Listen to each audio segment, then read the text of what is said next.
1660s, removing only 33%. If you're still using a blending shear or a thinning shear to texturize, guess what? Every time you open and close, you remove 50%. Do you know anybody? You probably know somebody that got 50% of hair they can lose because you have a lot of hair. Me, you open and close it on one side, I'm gonna be bald. And I'm not gonna be happy about it. Because if I'm gonna be bald, we all gonna be bald. So I'm gonna go here. I just wanna put in some, does everybody understand why I twist? You want me to explain that?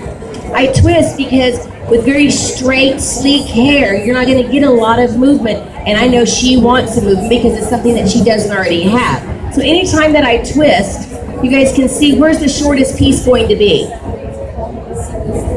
Right in the center, right in the center. So short hair pushes long hair, so you're gonna get that movement because every rotation that you make, that short hair will push that long hair so you can get that more of that deconstructed look. And I'm gonna go in and I don't wanna close these. These are my 1660s. They only remove 33%. What I love about this shear, you can go in vertically, you can go in horizontally, drop out your weight. If you normally go in with any texturizer horizontally and drop that weight out, what do you get? Stab. A line. Who said it? Steps. Somebody said a line. You get a hard line. You got to work to take it back out. This you can lay it horizontally in, drop your weight out, and it's seamless. You don't have any. This is on sale at this show for $169. Normally it's $220. You could take every shear that I own and leave me this one, and I'll still make money. I love this shear. So we're just going to close it 3/4 of the way, all the way up. Get to the end and just release that. If you get real bored, and how many of you know that we get real bored as hairdressers? We get real bored, right? So we come up with some real crazy stuff.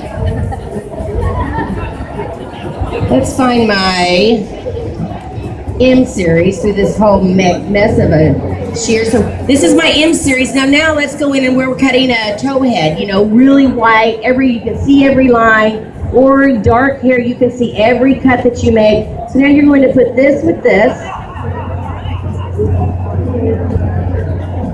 It's gotta go this way. Make sure that your texturizer is closest to the hair. Now you're working smarter, not harder. You're gonna actually pull the hair up. You've got your section, and you wanna create, and then you create the texture right behind it. So you can do an entire haircut. So you're texturizing. So if you've got somebody else waiting, then you don't have to spend another 15 minutes undoing the lines. Now somebody's thinking, I can barely hold one pair of shear in my hand, much less two. Anybody thinking that?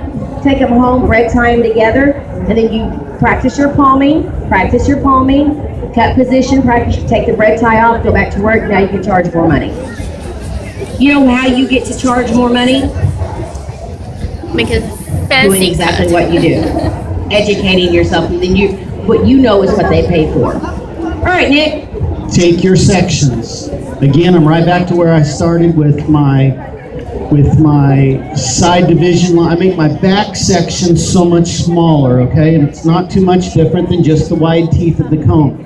Forever and ever, we would bring those side division lines all the way up here, and you had two little bitty tiny sections in the temporal area and this great big section in the back to work with. So make your occipital, your crown, occipital area, nape area, make it just the width of the big teeth of the comb.